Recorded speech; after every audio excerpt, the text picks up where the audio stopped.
Hello everyone, welcome और welcome back to Learno Bio. Let's learn bio with me. So आज के lecture का हमारा टॉपिक है ट्रांसफर आरएनए। ठीक है, हम लोग आज के लेक्चर में ट्रांसफर आरएनए को डीपली डिस्कस करेंगे, इसकी स्ट्रक्चर और फंक्शन के बारे में भी पढ़ेंगे। ठीक है, तो शुरू करते हैं। तो इसका पहला पॉइंट कहता है कि transfer RNA is soluble RNA. तो जो ट्रांसफर आरएनए है, टी आरएनए, वो कैसा है? एक सोल्यूबल टाइप का आरएनए है। मीन्स ये जो है पानी में घुल सकता है। ठीक है, मॉलिक्यूल्स कंटेन 71 टू 80 न्यूक्लियोटाइड्स। अब जो ट्रांसफर आरएनए है उसका एक मॉलिक्यूल में 71 से 80 न्यूक्लियोटाइड्स प्रेजेंट होते हैं। Nucleotides means base plus sugar plus phosphate. ठीक है, इन तीनों के कॉम्बिनेशन 71 टू 80 प्रेजेंट होते हैं। ठीक है, तो इसी वजह से इसका मॉलिकुलर वेट जो होता है वो होता है 25,000। ठीक है, तो ये तीनों पॉइंट्स क्लियर हो गए होंगे कि transfer RNA is a soluble type of RNA. इसका मॉलिक्यूलर जो वेट है वो है 25,000 और इसका एक मॉलिक्यूल में 71 टू 80 न्यूक्लियोटाइड्स प्रेजेंट होते हैं। ठीक है, उसके बाद अगर हम स्ट्रक्चर की बात करें तो जो स्ट्रक्चर है it is given by Foley. Transfer RNA का स्ट्रक्चर फॉले ने दिया था। ठीक है, अब इसकी स्ट्रक्चर को अगर आप इमेज देखो, ये मैं दिखाती हूँ आपको, ये है इमेज इसकी। तो ये जो इमेज है ये किससे रिजेंबल करती है? क्लोव की लीफ से। ठीक है, तो जो लॉन्ग होती है उसकी लीफ जिस तरह से होती है उस स्ट्रक्चर से ये रिजेंबल करता है। तो अब इस स्ट्रक्चर में मेनली चार आर्म्स प्रेजेंट होती हैं। जो सबसे पहली आर्म है वो है acceptor arm, second arm is anticodon arm, third arm is D arm and fourth arm is T psi C arm. ठीक है, तो ये चार आर्म तो परमानेंट होती हैं, बट एक फिफ्थ आर्म भी प्रेजेंट होती है जिसको हम क्या बोलते हैं? Variable arm. ठीक है, तो ये कहीं प्रेजेंट होती है और कहीं प्रेजेंट नहीं होती, बट ये जो चार है ये कैसी है? परमानेंट है।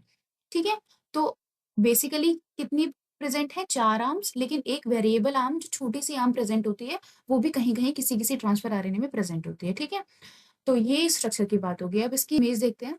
तो ये रहा ट्रांसफर आरएनए। इसमें कितनी आर्म्स हम लोगों ने पढ़ी थी? चार। Acceptor arm, variable arm, D arm और टी साई सी आर्म। ठीक है, तो ये जो फिफ्थ वाले, ये यहाँ पे इसको उसको फिफ्थ नंबर देना है। तो ये जो वेरिएबल आर्म है ये फ्लक्चुएट करते हैं कि कहीं पे प्रेजेंट होते हैं और कहीं पे प्रेजेंट नहीं होते हैं। तो ये रहा स्ट्रक्चर। इसमें चार आर्म्स हैं और एक ये जो आर्म है वो कैसी है? वेरिएबल है, ये चेंजेबल है, कहीं पे इसका साइज कुछ होता है, कहीं पे कुछ होता है। ठीक है, अब हर एक ट्रांसफर आरएनए एक अमाइनो एसिड के ग्रुप को अटैच करके रखता है। ठीक है, और यही अमाइनो एसिड्स आपस में ज्वाइन करके प्रोटीन का फॉर्मेशन करते हैं।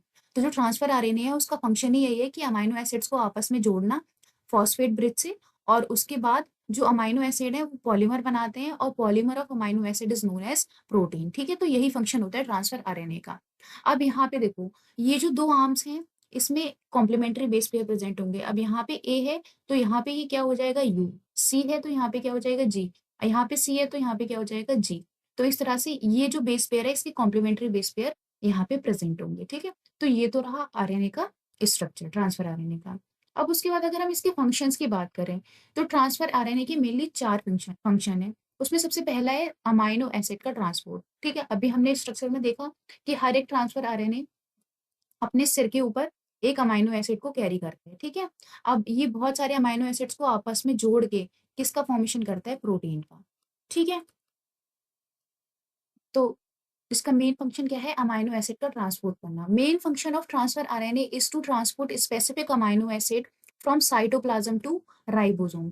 साइटोप्लाज्म मींस ये जो सेल है ये न्यूक्लियस है। अब ये जो है ना, ये area, this is known as cytoplasm. तो यहाँ से राइबोसोम तक पहुंचाना किसका काम है?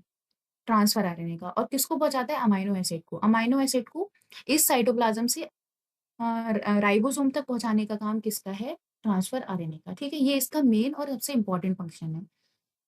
उसके बाद जो सेकंड फंक्शन है वो है डिकोडिंग द जेनेटिक कोड।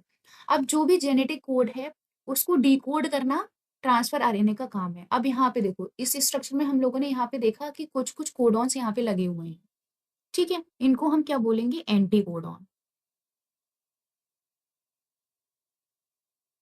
अब ट्रांसफर आरएनए क्या करेगा? जो हमने क्या देखा, ACC, ये क्या है? एंटीकोडॉन। ठीक है, इसका हम क्या बनाएगा? ये कॉम्प्लीमेंट्री बेस पेयर बनाएगा। एक इसके साथ जाएगा यू, सी किसके साथ जाएगा? जी। सी किसके साथ जाएगा, जी। तो इसने इसका क्या बना दिया, कॉम्प्लीमेंट्री बेस पेयर, जिसको हम क्या बोल देंगे, कोडॉन। ठीक है, तो जो एंटी कोडॉन्स होते हैं उनके कॉम्प्लीमेंट्री बेस पेयर लगा के ये उनको क्या बना देता है, कोडॉन में। तो ये इसका क्या फंक्शन होता है कि ये डिकोड करता है जेनेटिक कोड्स को जो वहां पे प्रेजेंट होते हैं। उसके बाद थर्ड फंक्शन है ensuring accuracy of protein synthesis. अब देखो, सबसे मेन फंक्शन ही है प्रोटीन का सिंथेसिस करना, लेकिन उसके बाद जो सिंथेसिस हो रही है उसकी एक्यूरेसी कितनी अच्छी है ये भी कौन डिसाइड करता है, ट्रांसफर आरएनए। मीन्स जो प्रॉपर एंटीकोडॉन्स हैं या जो प्रॉपर अमाइनो एसिड्स किस मात्रा में किस लेवल पे अटैच होने चाहिए वो सब कौन इंश्योर करता है, ट्रांसफर आरएनए। ठीक है, उसके बाद जो फोर्थ फंक्शन है वो है इंटरेक्शन विद राइबोसोम्स।